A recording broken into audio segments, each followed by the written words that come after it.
Segunda Carta de Pedro, capítulo 1. Simão Pedro, servo e apóstolo de Jesus Cristo, aos que conosco alcançaram fé, igualmente preciosa pela justiça do nosso Deus e Salvador Jesus Cristo. Graça e paz vos sejam multiplicadas pelo conhecimento de Deus e de Jesus nosso Senhor, visto como seu divino poder nos deu tudo o que diz respeito à vida e piedade, pelo conhecimento daquele que nos chamou pela sua glória e virtude, pelas quais ele nos tem dado grandíssimas e preciosas promessas, para que por elas fiqueis participantes da natureza divina, havendo escapado da corrupção que pela concupiscência há no mundo.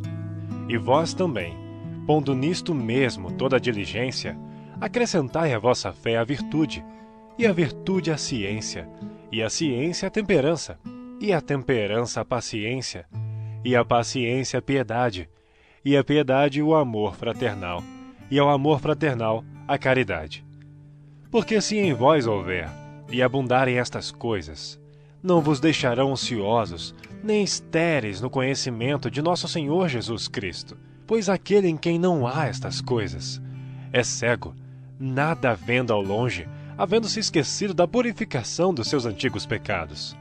Portanto, irmãos, procurai fazer cada vez mais firme a vossa vocação e eleição, porque fazendo isto, nunca jamais tropeçareis, porque assim vos será amplamente concedida a entrada no reino eterno de nosso Senhor e Salvador Jesus Cristo. Por isso, não deixarei de exortar-vos sempre acerca destas coisas, ainda que bem as saibais, e estejais confirmados na presente verdade. E tenho por justo, enquanto estiver neste tabernáculo, despertar-vos com admoestações, sabendo que brevemente hei de deixar este meu tabernáculo, como também nosso Senhor Jesus Cristo já mo tem revelado. Mas também eu procurarei em toda a ocasião que depois da minha morte tenhais lembrança destas coisas, porque não vos fizemos saber a virtude e a vinda de nosso Senhor Jesus Cristo, seguindo fábulas artificialmente compostas, mas nós mesmos vimos a sua majestade, porquanto ele recebeu de Deus Pai honra e glória, quando da magnífica glória lhe foi dirigida a seguinte voz: Este é o meu Filho amado, em quem me tenho comprazido.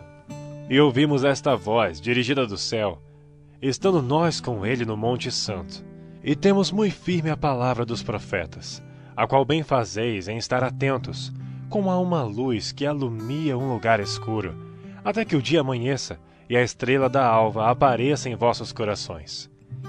Sabendo primeiramente isto, que nenhuma profecia da Escritura é de particular interpretação, porque a profecia nunca foi produzida por vontade de homem algum, mas os homens santos de Deus falaram inspirados pelo Espírito Santo. Capítulo 2. E também houve entre o povo falsos profetas, como entre vós haverá também falsos doutores, que introduzirão encobertamente heresias de perdição, e negarão o Senhor que os resgatou, trazendo sobre si mesmos repentina perdição, e muitos seguirão as suas dissoluções, pelos quais será blasfemado o caminho da verdade, e por avareza farão de vós negócio com palavras fingidas, sobre os quais já de largo tempo não será tardia a sentença, e a sua perdição não dormita.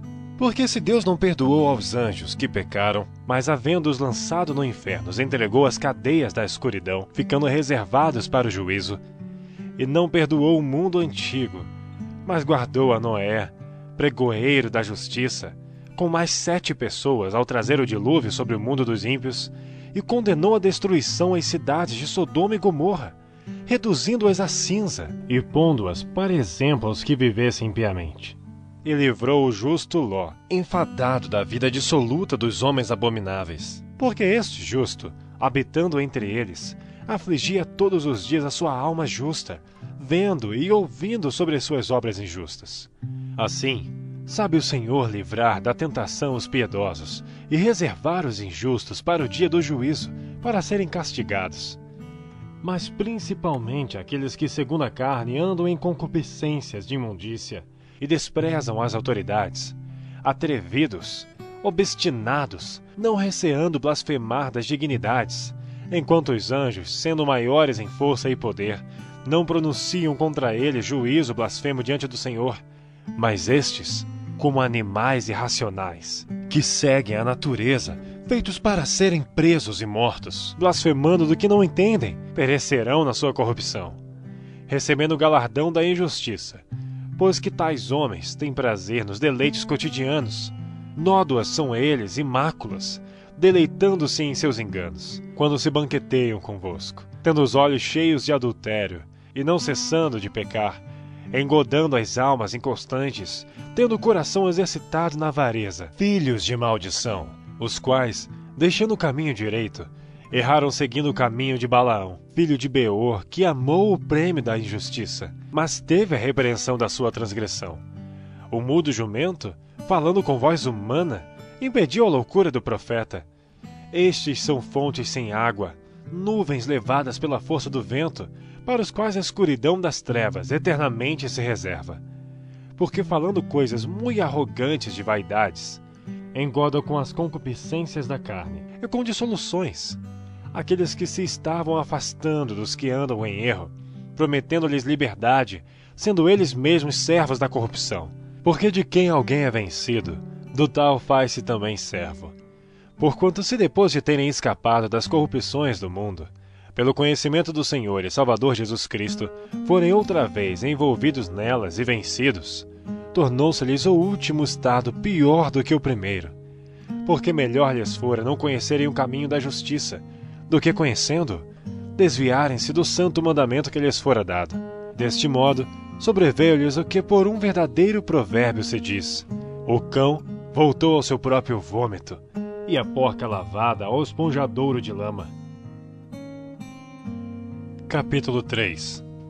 Amados, escrevo-vos agora esta segunda carta, em ambas as quais desperto com exortação o vosso ânimo sincero, para que vos lembreis das palavras que primeiramente foram ditas pelos santos profetas, e do nosso mandamento como apóstolos do Senhor e Salvador, sabendo primeiro isto, que nos últimos dias virão escarnecedores, andando segundo as suas próprias concupiscências, e dizendo: onde está a promessa da sua vinda? Porque desde que os pais dormiram, todas as coisas permanecem como desde o princípio da criação. Eles voluntariamente ignoram isto, que pela palavra de Deus, já desde a antiguidade existiram os céus e a terra, que foi tirada da água e no meio da água subsiste, pelas quais coisas pereceu o mundo de então, coberto com as águas do dilúvio. Mas os céus e a terra que agora existem, pela mesma palavra, se reservam como tesouro, e se guardam para o fogo, até o dia do juízo e da perdição dos homens ímpios. Mas, amados, não ignoreis uma coisa, que um dia para o Senhor é como 1000 anos, e 1000 anos como um dia. O Senhor não retarda a sua promessa, ainda que alguns a tenham por tardia, mas é longânimo para conosco, não querendo que alguns se percam, senão que todos venham a arrepender-se. Mas o dia do Senhor virá como ladrão de noite, no qual os céus passarão com grande estrondo, e os elementos ardendo se desfarão, e a terra e as obras que nela há se queimarão. Havendo, pois, de perecer todas estas coisas, que pessoas vos convém ser em santo trato e piedade, aguardando e apressando-vos para a vinda do dia de Deus, em que os céus em fogo se desfarão, e os elementos ardendo se fundirão. Mas nós, segundo a sua promessa, aguardamos novos céus e nova terra, em que habita a justiça. Por isso, amados, aguardando estas coisas, procurai que dele sejais achados imaculados e irrepreensíveis em paz. E tende por salvação a longanimidade de nosso Senhor, como também o nosso amado irmão Paulo vos escreveu, segundo a sabedoria que lhe foi dada. Falando disto, como em todas as suas epístolas, entre as quais há pontos difíceis de entender, que os indoutos e inconstantes torcem, e igualmente as outras escrituras, para sua própria perdição. Vós, portanto, amados, sabendo isso de antemão, guardai-vos de que, pelo engano dos homens abomináveis, sejais juntamente arrebatados e descaiais da vossa firmeza. Antes crescei na graça e conhecimento de nosso Senhor e Salvador, Jesus Cristo. A Ele seja dada a glória, assim agora como no dia da eternidade. Amém.